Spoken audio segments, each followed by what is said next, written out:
The promise had been made in blood, whispered through cracked lips while the woman stitched the gash across his ribs. And Marshal Wyatt thought dying might be easier than keeping it now that his left leg had taken a bullet and refused to bear weight. The town of Wyatt, Missouri sat 3 days behind him in the summer heat of 1878, and the Johnson Ranch where Katherine Lawson waited for the medicine. Her dying father needed stretched somewhere ahead through dust and prairie grass that rippled like an ocean under the relentless sun. Wyatt pushed himself upright against the cottonwood tree, gritting his teeth as pain lanced through his thigh where the bullet had torn clean through muscle. His horse, a sturdy bay gelding named Rusty, stood a few feet away, ears flicking nervously. The animal had carried him 15 miles since the ambush at dawn, when 3 men wearing bandanas had tried to rob him on the open trail. Wyatt had gotten 2 of them before the third got lucky, but even wounded, he had managed to put the last man down.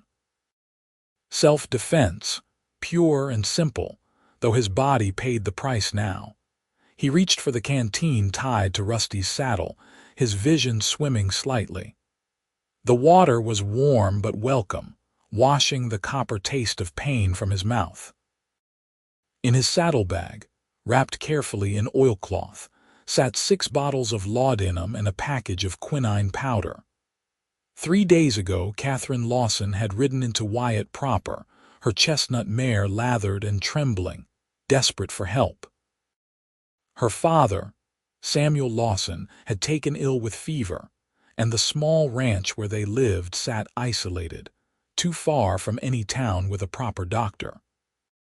The marshal had been standing outside his office when she arrived, dust-covered and exhausted, her dark hair escaping from its braid, green eyes fierce with determination and fear.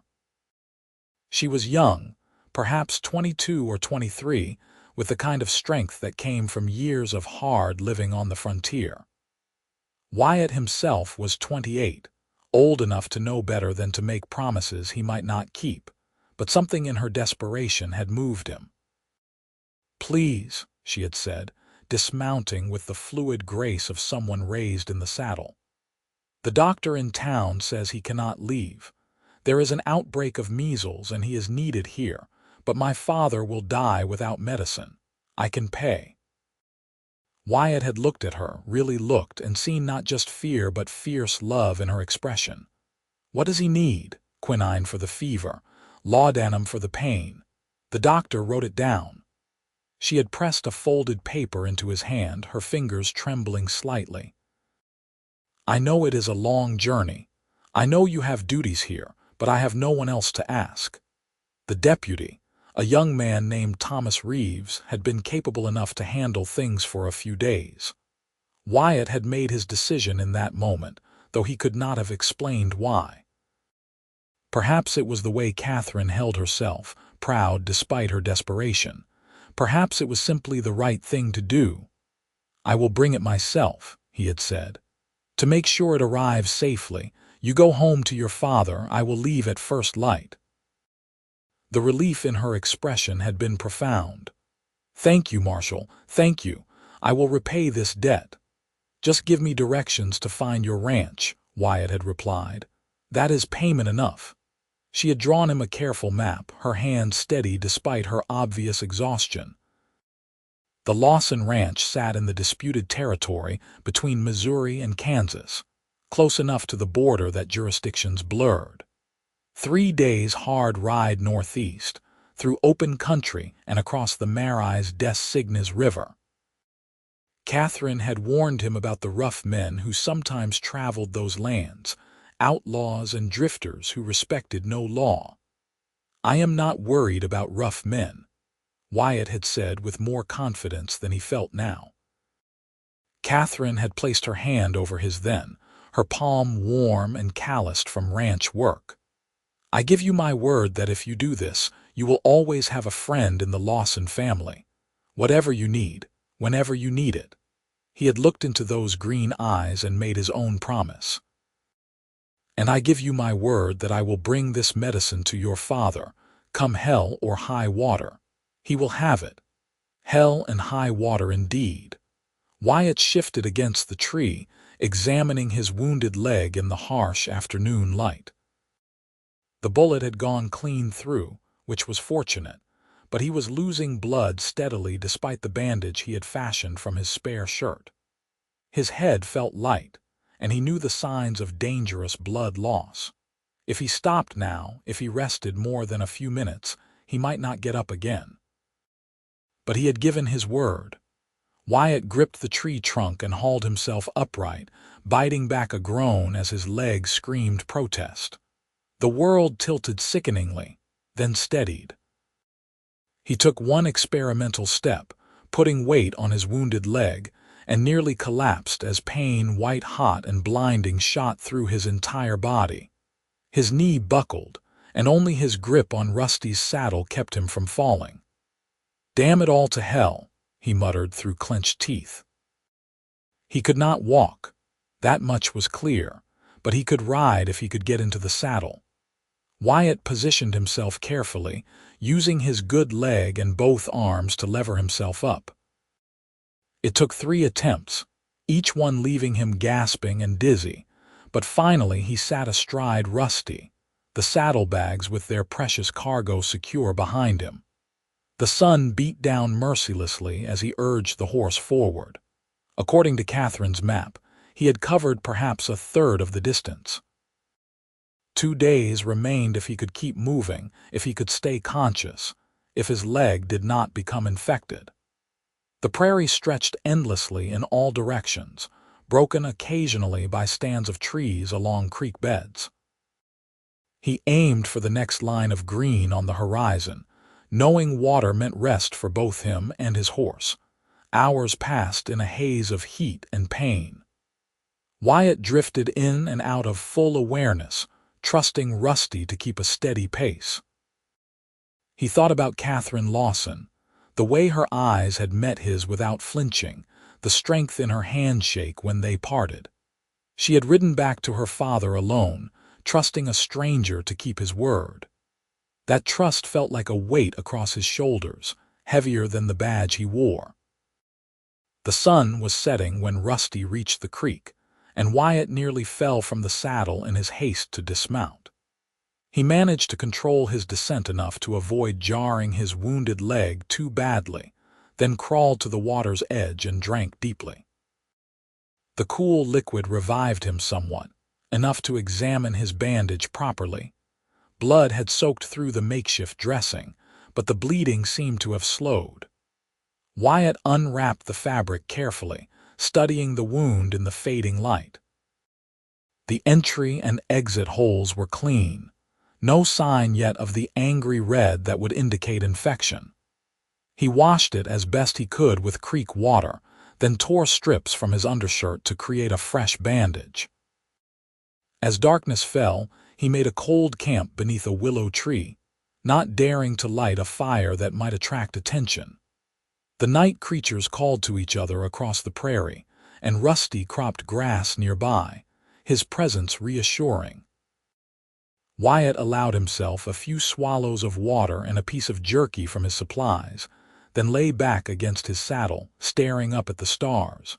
Sleep came in fits and starts, broken by pain and fever dreams. He saw Catherine's face, worried and desperate. He saw her father, a man he had never met, dying in some ranch house while waiting for medicine that might never arrive. He saw the 3 outlaws from the ambush, though their faces blurred and changed in his dreams until they became something nightmarish and unrecognizable. Dawn broke gray and cool, the brief respite before the summer heat returned in full force. Wyatt woke to find himself shivering despite the blanket he had pulled over himself during the night. Fever, he realized with grim certainty. His leg throbbed with a deeper, more ominous pain than before. He forced himself to eat more jerky, to drink water, to check his supplies. Everything was intact. The medicine remained safe in its oilcloth wrapping. Wyatt changed his bandage again, noting with dismay the increased swelling around the wound. Infection was setting in despite his precautions. Getting into the saddle took longer this morning, his movements clumsy with fever and pain. Twice he nearly fainted, dark spots dancing across his vision. But eventually he sat astride Rusty once more, his good leg taking most of his weight, and pointed the horse northeast, according to Catherine's careful directions. The second day on the trail proved worse than the first. The fever climbed higher as the sun rose, and Wyatt found himself shaking even in the oppressive heat. Sweat poured down his face, stinging his eyes, and he had to stop frequently to drink from his rapidly depleting water supply. By midday, he was talking to himself, rambling conversations with people who were not there. "I gave my word," he said aloud to the empty prairie. "I gave my word to her, Katherine. Pretty name for a pretty lady, strong too. You could see it in her eyes, the kind of woman who does not give up." Rusty's ears flicked back, listening to his rider's fevered muttering. "Her father is sick, needs medicine. I have medicine right here." Wyatt patted the saddlebag with clumsy fingers. "Just have to get there, just have to keep riding." The landscape blurred and shifted around him. Sometimes he thought he was back in Wyatt, Missouri, making his rounds as Marshal. Other times he was somewhere else entirely, fighting in battles long past or hunting outlaws through mountain passes. Reality and memory tangled together until he could not separate them. But through it all, he kept riding. The sun set on the second day, and Wyatt had no idea where he was. The map Katherine had drawn might as well have been written in a foreign language for all the sense it made to his fevered mind. He let Rusty choose the path, trusting the horse's instincts more than his own compromised judgment. They stopped at another creek as full darkness descended, and Wyatt half fell, half slid from the saddle. His wounded leg gave out completely when he tried to stand, and he collapsed in the shallow water, gasping as the cold shocked through his system. For a moment, he simply lay there, too exhausted and pain-racked to move. Then training and sheer stubbornness took over. Wyatt crawled onto the bank and checked his wound by moonlight. The infection had spread, red streaks radiating from the bullet holes, the flesh hot and swollen. He needed proper medical attention, the kind that was still days away in any direction. He would not make it. The thought came with cold clarity. His body was failing, the infection spreading too fast, the blood loss and fever taking their toll. He would not make it to the Lawson ranch, but the medicine could. Wyatt secured his bandage one more time, then forced himself to focus on his saddlebags. He pulled out the oilcloth package and held it carefully. 6 bottles of laudanum, quinine powder. A dying man's only hope. "I gave my word," Wyatt whispered to the night. "I will get this to her father, I will." He slept fitfully that night, waking often to check that the medicine was still safe, that Rusty had not wandered away. His dreams were dark and confused, filled with faces and voices he could not quite identify. Once he woke convinced that Katherine was there, kneeling beside him, her cool hand on his fevered forehead.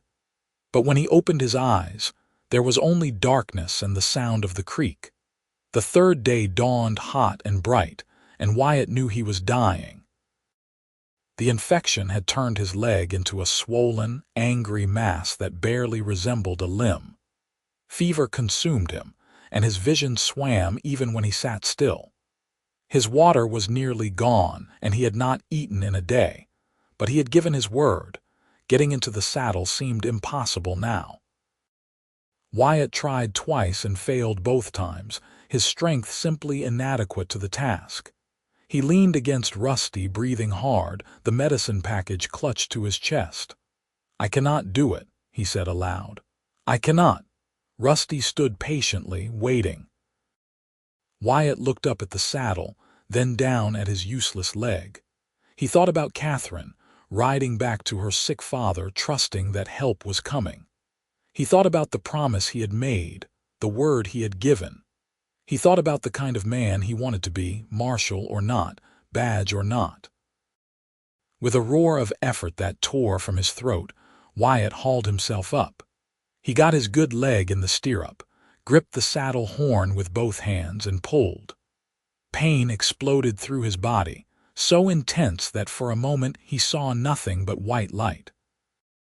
But when his vision cleared, he was sitting in the saddle, the medicine still secure in his grip. "Northeast," he gasped, pointing Rusty in the direction Katherine's map had indicated. "To the Lawson ranch." The horse moved forward at a steady walk, and Wyatt tied himself to the saddle with his belt, fearing he would fall. The world narrowed to the rhythm of Rusty's hooves, the burning agony in his leg, the precious package he had to deliver. Nothing else mattered. Nothing else existed. He was barely conscious when Rusty stopped hours later. Wyatt lifted his head with immense effort and saw buildings ahead. A ranch house, a barn, a corral with a few horses. Smoke rose from the chimney despite the summer heat. The Lawson ranch. It had to be. "Katherine," Wyatt called, his voice barely more than a croak. "Katherine Lawson." The ranch house door opened, and a woman emerged, shading her eyes against the afternoon sun. Even through his fevered haze, Wyatt recognized her, the dark hair, the strong frame, the way she moved with purpose and confidence. Katherine's eyes widened when she saw him. She ran toward Rusty, her expression transforming from surprise to horror as she took in Wyatt's condition. "Marshal Wyatt." "Oh God, what happened?" "Medicine," Wyatt managed, holding out the oilcloth package with shaking hands. "For your father, I gave my word." Katherine took the package, but her attention was focused on Wyatt, on the fever-bright eyes and the blood-soaked bandage visible on his leg. "You are hurt." "Badly hurt. What did you do?" "Ambush. Second day, does not matter." Wyatt swayed in the saddle, and Katherine reached up to steady him. "I gave my word I would bring the medicine. Is your father still alive?" "Yes, barely, but you need help. Let me get you down from there." "Medicine first," Wyatt insisted with the last of his strength. "Give it to your father first, then I will rest." Katherine stared at him for a long moment, and even through his fever, Wyatt saw something shift in her expression, some emotion he could not quite name. Then she nodded once, decisive. "All right. Hold on just a moment longer." She ran to the house and disappeared inside. Wyatt heard voices, urgent and low, then Katherine reappeared and hurried to Rusty's side. "I gave my neighbor's boy the medicine and instructions. He will tend to my father while I tend to you. Now let me help you down before you fall and break your neck." Getting Wyatt out of the saddle proved nearly as difficult as getting him into it had been. His wounded leg refused to bear any weight, and when Katherine tried to support him, he nearly pulled them both down. Finally, she called for help, and a wiry old man emerged from the barn. "This is Charlie, our ranch hand," Katherine explained. "Charlie, help me get the marshal inside." Between them, they half-carried, half-dragged Wyatt into the ranch house. The interior was simple but clean, furnished with handmade furniture, and decorated with the kind of practical items frontier families treasured. They laid him on a bed in a small room, and Katherine immediately began cutting away his blood-soaked bandage. "Good Lord," she breathed when she saw the wound. "This is badly infected. When did this happen? 2 days ago, maybe, I am not sure." Wyatt's voice sounded distant to his own ears. "I tried to clean it. You rode for 2 days with this." Katherine looked at him, her green eyes wide with disbelief. "You could have died. You should have stopped, found help." "I gave my word," Wyatt said simply. "Your father needed the medicine." Something in Katherine's expression cracked then, her careful composure giving way to raw emotion. "You fool! You noble, stubborn fool! You could have sent someone else. You could have turned back. No, Wyatt said. I could not. I gave you my word. Katherine looked away quickly, but not before he saw tears shining in her eyes. When she turned back, her face was composed again, though her hands trembled slightly as she prepared to clean his wound. This is going to hurt, she warned. I know. She worked with the efficiency of someone accustomed to tending injuries, cleaning the wound with water she heated over the kitchen fire, then applying a poultice that smelled of herbs and something sharp. Wyatt gritted his teeth against the pain, refusing to cry out, though sweat poured down his face and his hands clenched the quilt beneath him. The infection has spread badly, Katherine said quietly as she worked.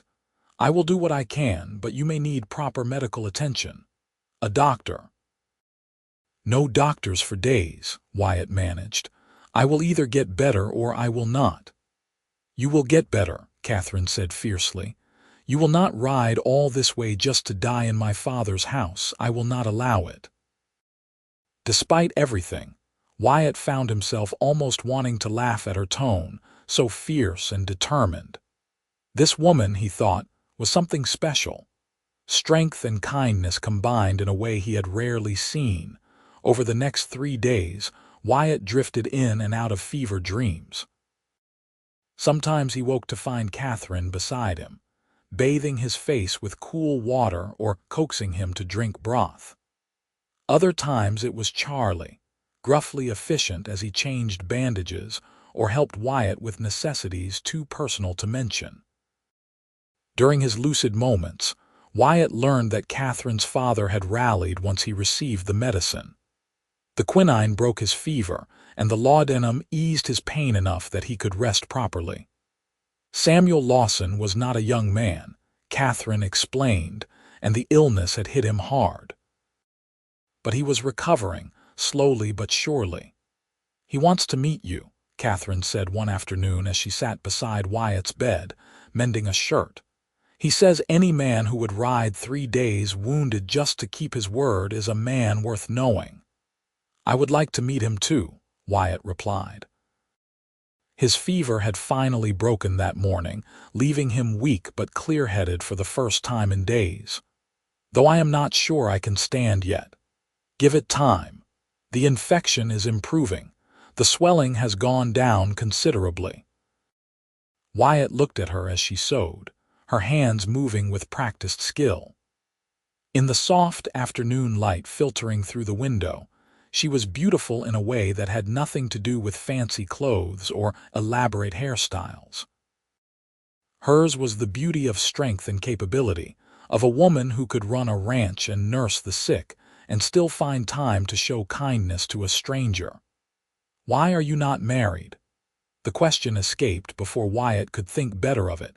Katherine glanced up, surprised. That is a rather forward question, Marshal. I apologize. The fever has made me forget my manners. She smiled slightly. No, it is all right. The truth is simple enough. We live far from any town, and my father has needed me since my mother died 5 years ago. There have been men who expressed interest, but none who wanted to live out here away from civilization, and I will not abandon my father. He is lucky to have you. I am lucky to have him. Katherine tied off her thread and set the shirt aside. What about you? No wife waiting back in Wyatt? No. I have been too focused on my work, I suppose. Being a marshal does not leave much time for courting. Or you have not met the right woman yet. Their eyes met, and something passed between them, an acknowledgement of attraction neither was quite ready to name. Wyatt felt it like a physical thing, warm and compelling. Katherine looked away first, color rising in her cheeks. I should check on dinner, she said, standing quickly. You need to eat to build your strength back. After she left, Wyatt lay staring at the ceiling, his thoughts in turmoil. He barely knew this woman, had spent most of his time in her house unconscious or delirious. But there was something between them, something that had started when she first rode into town desperate for help, and grown stronger with every day he spent here. It was foolish to think about. He had responsibilities back in Wyatt, a job to return to. Katherine had her own responsibilities here, caring for her father and running the ranch.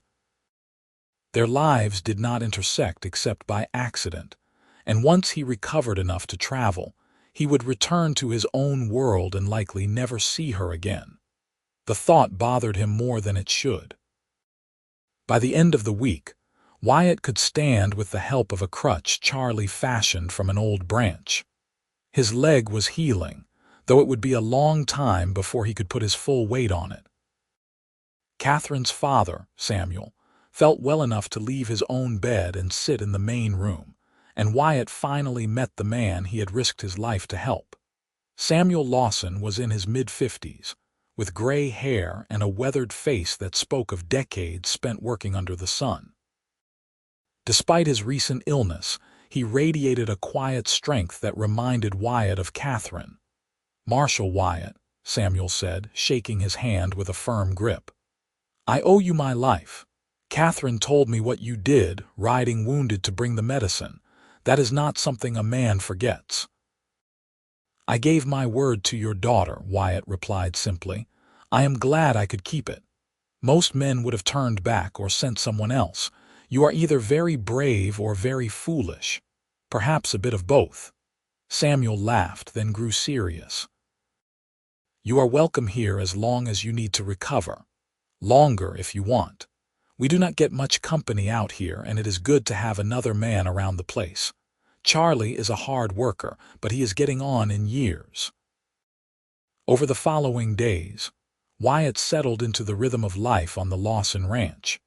He could not do much physical work with his injured leg, but he helped where he could, mending tack, cleaning rifles, offering advice on a stubborn fence post. Katherine ran the ranch with capable efficiency, but he could see the strain it put on her, trying to do the work of 3 people with only Charlie for consistent help. They fell into an easy companionship, Wyatt and Katherine, talking during meals or in the evenings when the day's work was done. She told him about her life on the ranch, about growing up as the only child of parents who had claimed this land when it was still rough territory. He told her about his years as a lawman, the challenges of bringing order to frontier towns where law was often the last thing anyone wanted. "Why did you become a marshal?" Katherine asked one evening as they sat on the porch, watching the sun set over the prairie. "My father was a lawman. He was killed by outlaws when I was 16. I suppose I wanted to finish what he started, to make the frontier a safer place." "I am sorry about your father. It was a long time ago." Wyatt paused, then added, "But I still think about him, wonder if he would be proud of the man I became. I think any father would be proud of a son who keeps his word even when it costs him everything." Wyatt looked at her, at the way the fading sunlight caught in her dark hair, at the strength and gentleness combined in her face. "It did not cost me everything.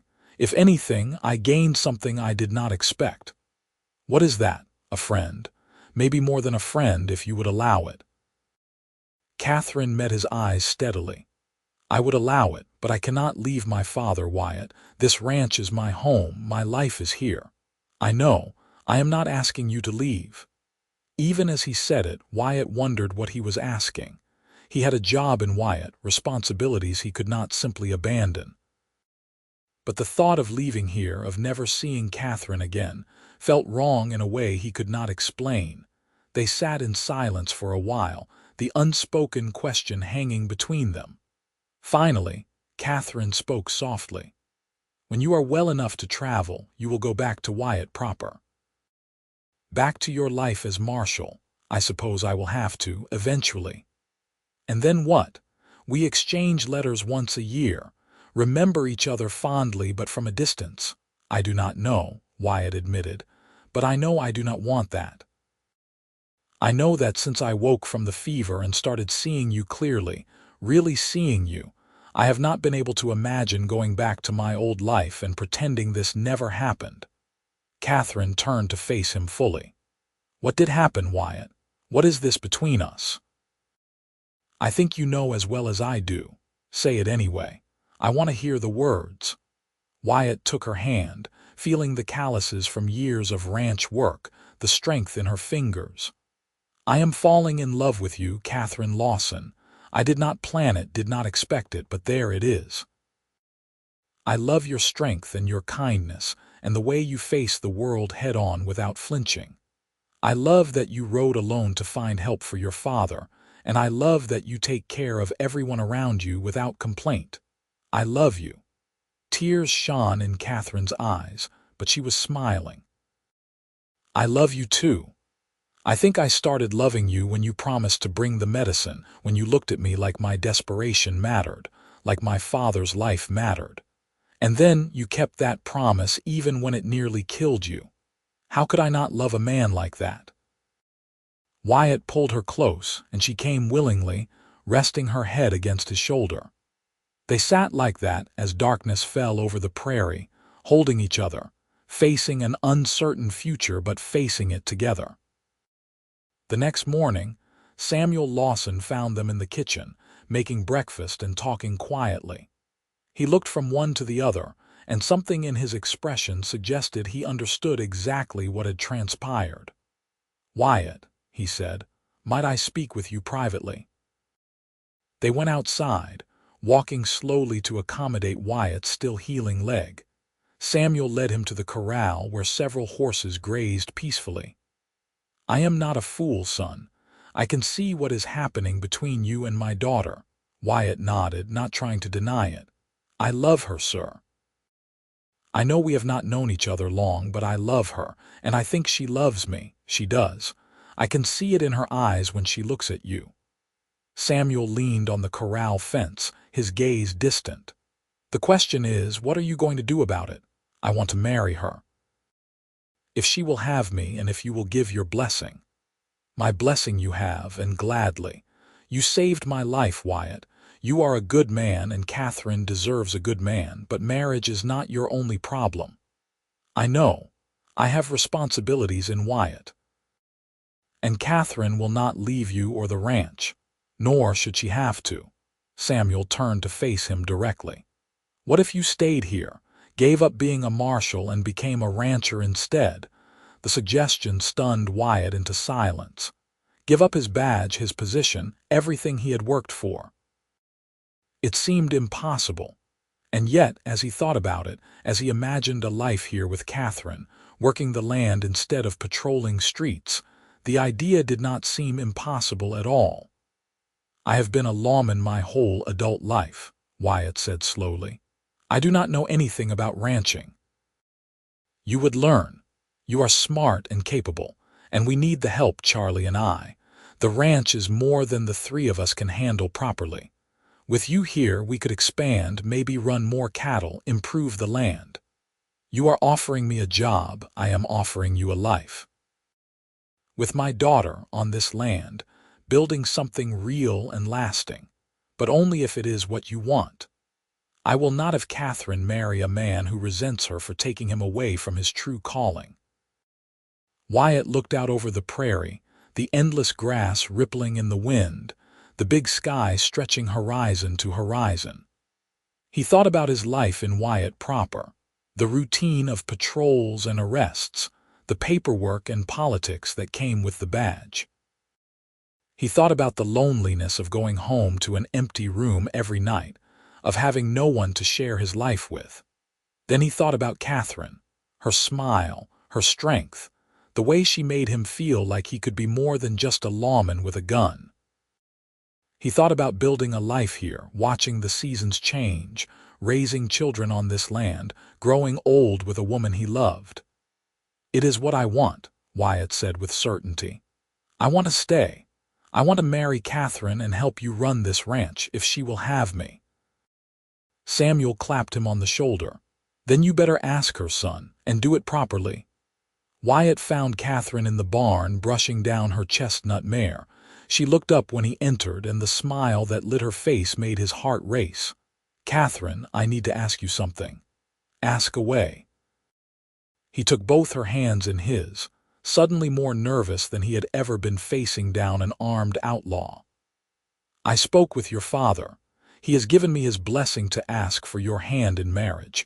So I am asking, Katherine Lawson, will you marry me?" Katherine's smile grew wider, tears spilling down her cheeks. "Yes, yes, of course I will marry you. There is more. I am going to resign my position as marshal. I am going to stay here, learn to be a rancher, help your father run this place. I want to build a life with you right here." "Wyatt, you do not have to give up being a marshal for me. We can find another way." "There is no other way that ends with us together, and being with you is more important than any badge. I am sure of this, Katherine, completely sure." She kissed him then, her arms wrapping around his neck, and Wyatt felt like he had finally found the place where he belonged. They were married a month later in a small ceremony at the ranch. A traveling preacher happened through the area, and Samuel invited the few neighbors who lived within a day's ride. Charlie stood as Wyatt's best man, gruffly emotional throughout the simple ceremony. Katherine wore a dress that had belonged to her mother, altered to fit her, and carried wildflowers picked from the prairie. When Wyatt slipped the ring onto her finger, a simple gold band he had purchased on a quick trip to the nearest town, his hands were steady. This was right. This was where he was meant to be. The first year of marriage brought challenges Wyatt had never anticipated. Ranching proved harder than law work in many ways, requiring different skills and different strengths. He learned to rope cattle, to mend fences in the blazing sun, to read the weather and the land the way Katherine and her father did instinctively. He made mistakes, plenty of them, but Katherine and Samuel were patient teachers, and gradually he became capable. His leg healed slowly, leaving him with a slight limp that worsened when rain threatened. It bothered him sometimes, especially when he pushed himself too hard during the workday. But Katherine would massage it in the evenings, her strong hands working out the stiffness, and Wyatt found he did not mind the injury so much. It was the price he had paid to meet her, after all, and he would pay it again 1,000 times over. They built a small cabin near the main house, a place of their own, and Wyatt took fierce pride in every log he set, every board he nailed. Katherine helped, of course. She was no delicate flower to be protected from physical labor. They worked side by side, and Wyatt loved her more with each passing day. In the evenings, they would sit on their porch and watch the sun set, talking about their day, making plans for the future. Sometimes Samuel would join them, sharing stories of the early days when he and Katherine's mother first claimed this land. Other times it was just the two of them, wrapped in each other's arms, content in a way Wyatt had never imagined possible. "You ever miss it?" Katherine asked one night, almost a year after their wedding. Being a marshal, Wyatt considered the question honestly. "Sometimes I miss the sense of purpose, of making a clear difference in people's lives. But then I look at what we are building here, the life we are creating, and I realize I am making a difference, just in a different way. No regrets, not a single one. You are the best thing that ever happened to me, Katherine Wyatt. Marrying you was the smartest decision I ever made." She kissed him softly. "I love you. I love you too." 2 years after their wedding, Katherine announced she was pregnant. Wyatt received the news with a joy so profound it nearly brought him to his knees. A child, his child, growing inside the woman he loved. The thought filled him with wonder and terror in equal measure. "I do not know how to be a father," he confessed to Samuel one afternoon as they worked on extending the barn. "None of us do at first. You learn as you go, same as everything else in life." Samuel hammered a nail with practiced efficiency. "You will be a good father, Wyatt. You are a good man, and that is what matters most." Katherine's pregnancy progressed smoothly. She continued working the ranch until the last few weeks, stubborn and strong as always. Wyatt worried constantly, but she just laughed at his concerns. Women have been having babies since the beginning of time. I will be fine. And she was.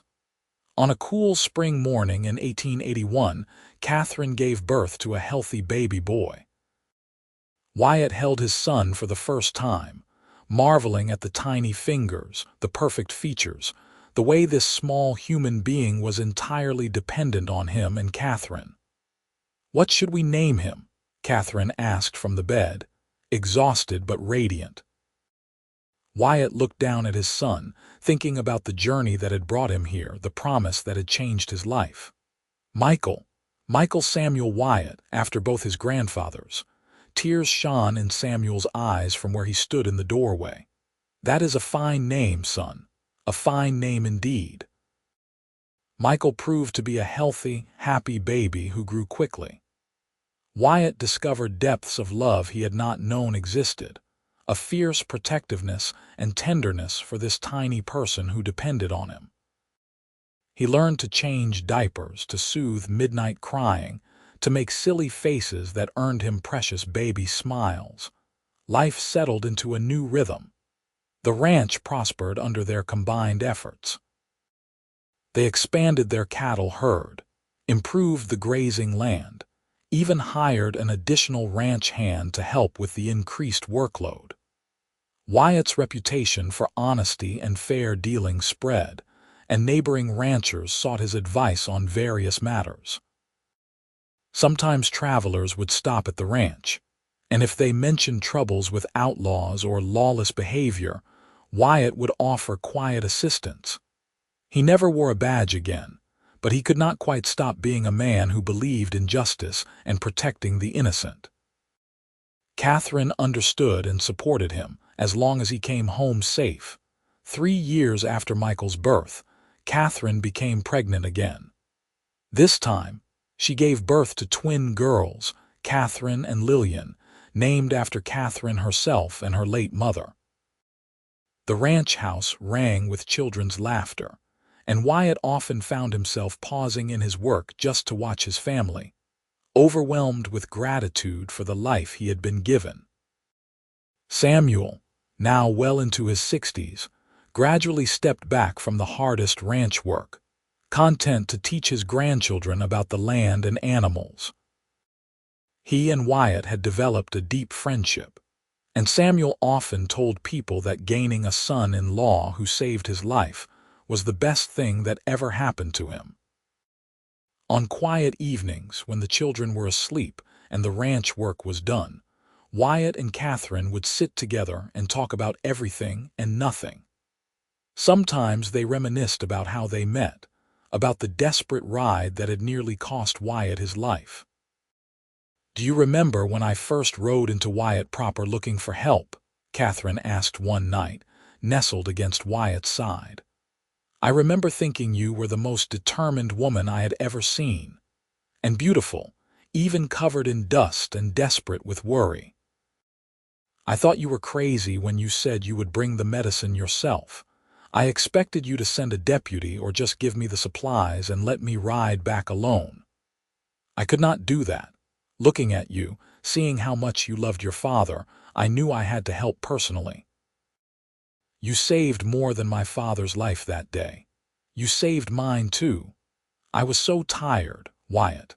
Tired of doing everything alone, tired of being strong for everyone. When you made that promise, when you actually kept it despite everything, you gave me hope that I was not alone in the world." Wyatt pulled her closer. "You will never be alone again. I promise you that." The years passed peacefully. Michael grew into a sturdy boy who loved the ranch and followed Wyatt everywhere, learning to ride and rope and all the skills a rancher needed. The twins were wild and fearless, keeping everyone on their toes with their adventures. Samuel lived to see all 3 grandchildren reach school age, teaching them to read using the old books he cherished. When Samuel passed away peacefully in his sleep at the age of 72, the entire family mourned deeply. But they took comfort in knowing he had lived to see his daughter happy and settled, his grandchildren thriving, his ranch in good hands. They buried him on a hill overlooking the land he had claimed decades before, and planted a tree that would grow tall and strong, a living memorial. Wyatt took over full management of the ranch, though he always consulted Katherine on major decisions.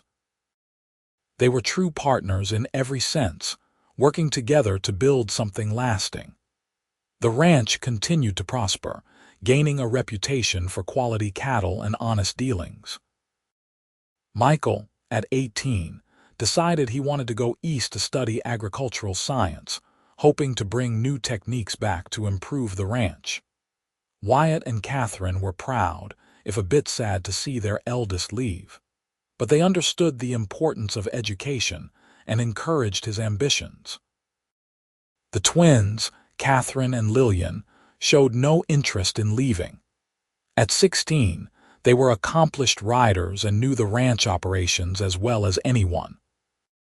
Katherine the younger had her mother's business sense, while Lillian had inherited Wyatt's sense of justice and often talked about becoming a lawyer. One evening, as Wyatt and Katherine sat on their porch watching the sunset, she took his hand. "Do you realize it has been 20 years since we married? 20 of the best years of my life. Mine too." Katherine rested her head on his shoulder. "Sometimes I think about that day I rode into Wyatt proper, so desperate and afraid. I never imagined it would lead to all this. To you, to our children, to this life we built. I think about the ride here, wounded and fevered, convinced I would die before I could keep my promise. But I had given my word to you, and that was worth fighting for, worth living for. Your word of honor brought us together. Your love keeps us together." Wyatt kissed her softly, "and will keep us together for the rest of our days." They sat in comfortable silence, watching the prairie grass ripple in the wind, the same wind that had blown the day Wyatt first arrived here, more dead than alive, carrying medicine for a dying man and falling in love without knowing it. More years passed in the gentle rhythm of ranch life. Michael returned from his studies, full of ideas and enthusiasm, and began implementing new breeding programs and crop rotations that increased the ranch's productivity. He married a teacher from the nearby town, a kind woman named Sarah, and they settled in their own cabin on the ranch property. The twins pursued their own paths. Young Katherine married a neighboring rancher's son, combining two properties into a larger, more prosperous operation. Lillian, true to her ambitions, went east to study law, one of only a handful of women in her class. She returned home to practice, focusing on property rights and helping homesteaders navigate the complex laws governing land claims. Wyatt and Katherine became grandparents, then grandparents many times over.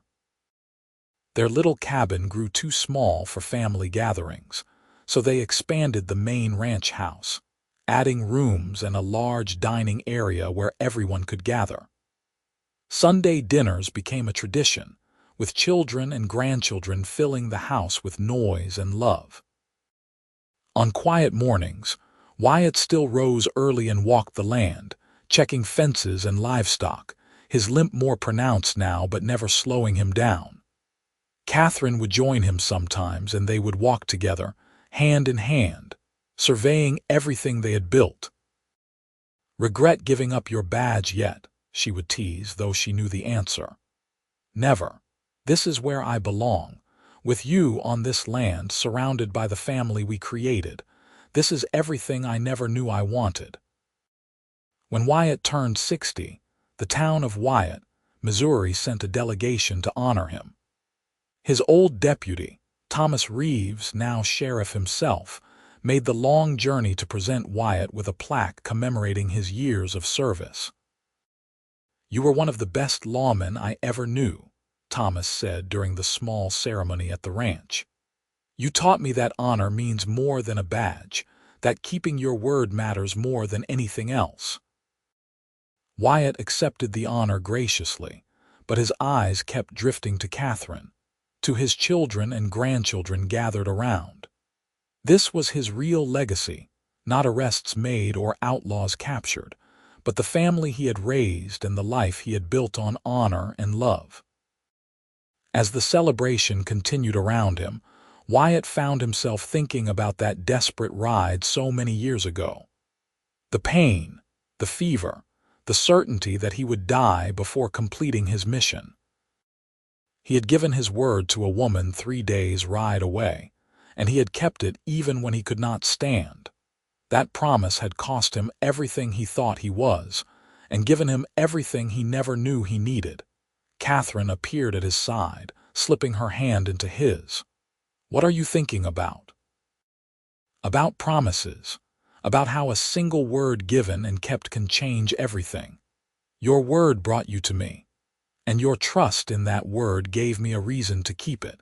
We built all of this on a foundation of honor, Katherine. Our children and grandchildren know what it means to keep your word, to do what is right even when it costs you. You taught them that, by example, every day of their lives." Wyatt pulled her close, breathing in the familiar scent of her hair, feeling the solid warmth of her body against his. They had been married for over 3 decades now, and he loved her more with each passing year. She was his partner, his best friend, the mother of his children, and the reason he woke up grateful every morning. The sun was setting over the prairie, painting the sky in shades of gold and crimson. Their children's children played in the yard, their laughter carrying on the wind. The ranch stretched around them, prosperous and peaceful, a testament to years of hard work and dedication. "We did well, did we not?" Katherine said softly. "We did better than well. We built something that will last long after we are gone. A family, a legacy, a life worth living." As darkness fell and the stars began to appear, one by one, Wyatt reflected on the strange path his life had taken. From lawman to rancher, from solitary bachelor to husband and father and grandfather. All because he had given his word to a desperate woman and refused to break it, even when breaking it might have saved his life. But keeping that word had given him so much more than mere survival.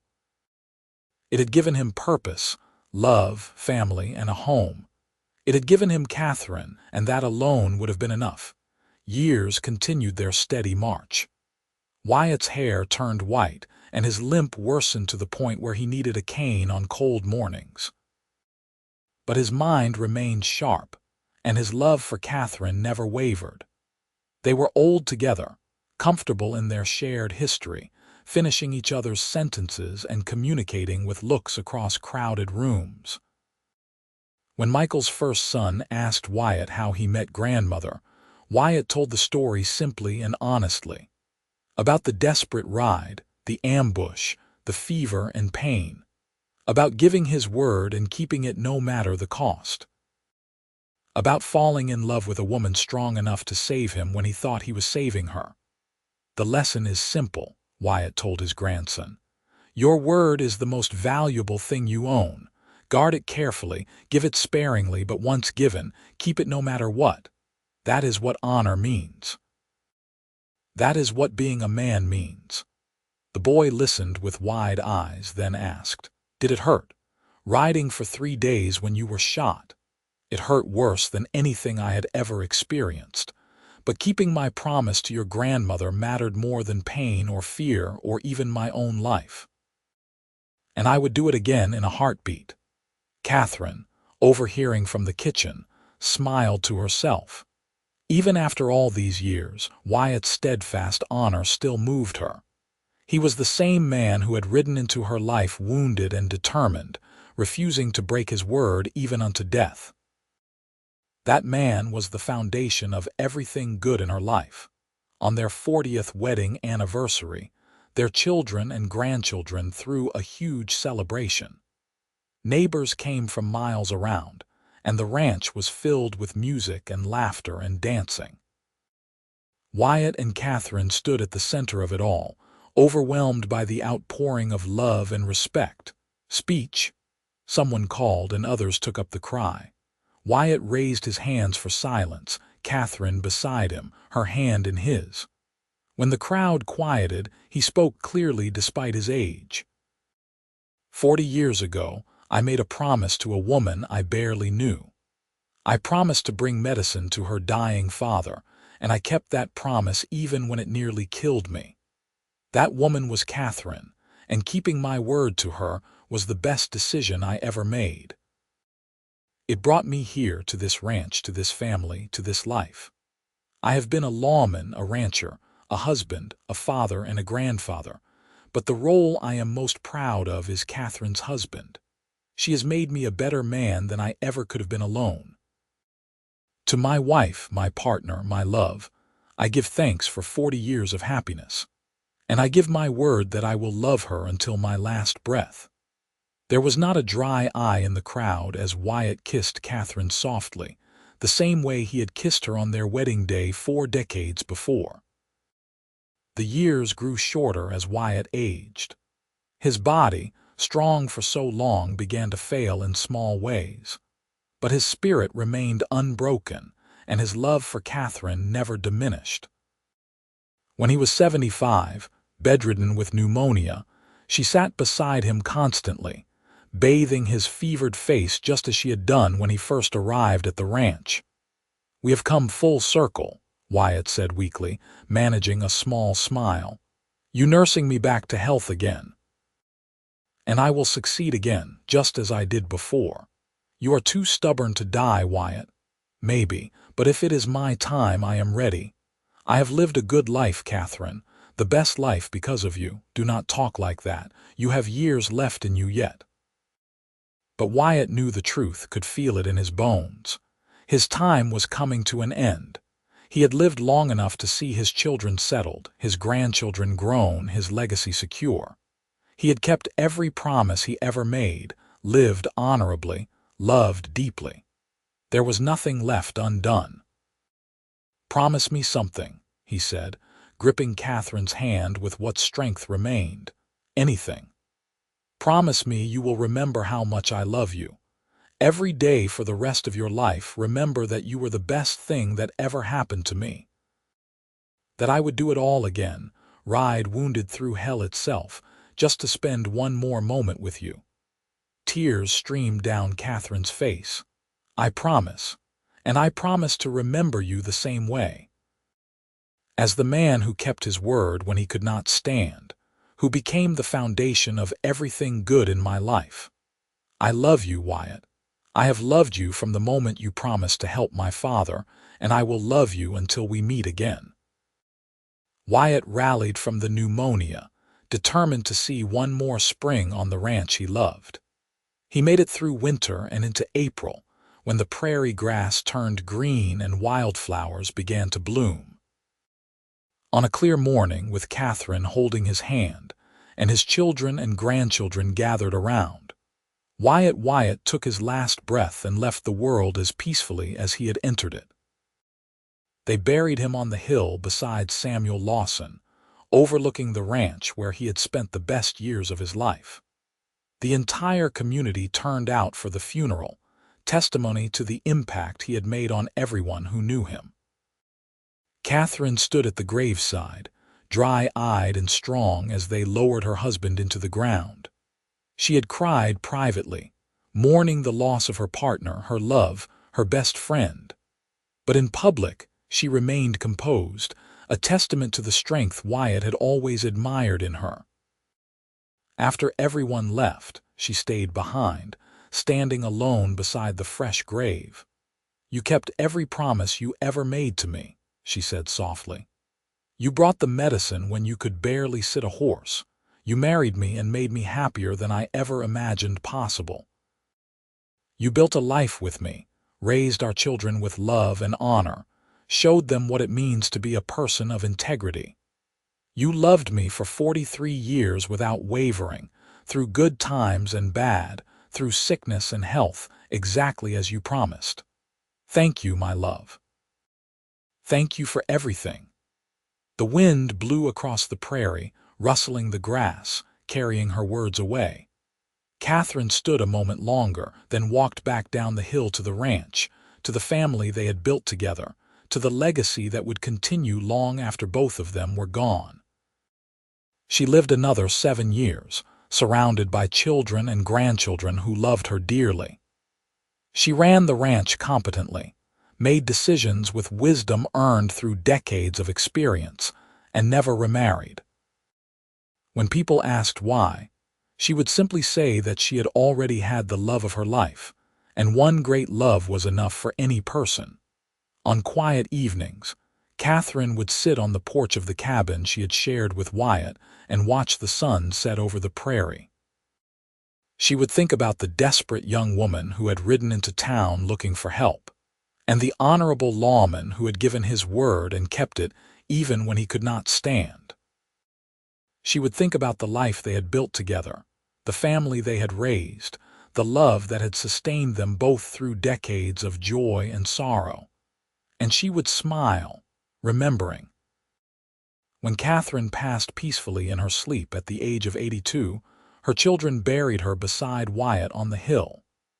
The two graves sat side by side beneath the spreading branches of the tree they had planted for Samuel, and a simple stone marked both resting places. Wyatt Wyatt, it read. Born 1850, died 1928. A man who kept his word, Katherine Lawson Wyatt. Born 1856, died 1935. The woman he gave it to. The ranch continued under the management of their descendants, prospering and growing through the years. The story of Wyatt's desperate ride, of the promise that brought the family together, was passed down through generations. Children grew up hearing about their ancestor who rode for 3 days wounded just to keep his word, who gave up everything he knew to build a life with the woman he loved. It became a family legend, a touchstone for what honor and love truly meant. When someone faced a difficult choice or questioned whether to keep a promise that proved costly, they would think of Wyatt riding through fever and pain, refusing to break his word even when it meant he could not stand. And they would find the strength to do the right thing, because a promise made was sacred. A word given was a bond. And love, real love, was worth any sacrifice. The prairie wind still blows across that land, rustling the grass, carrying the echoes of old stories.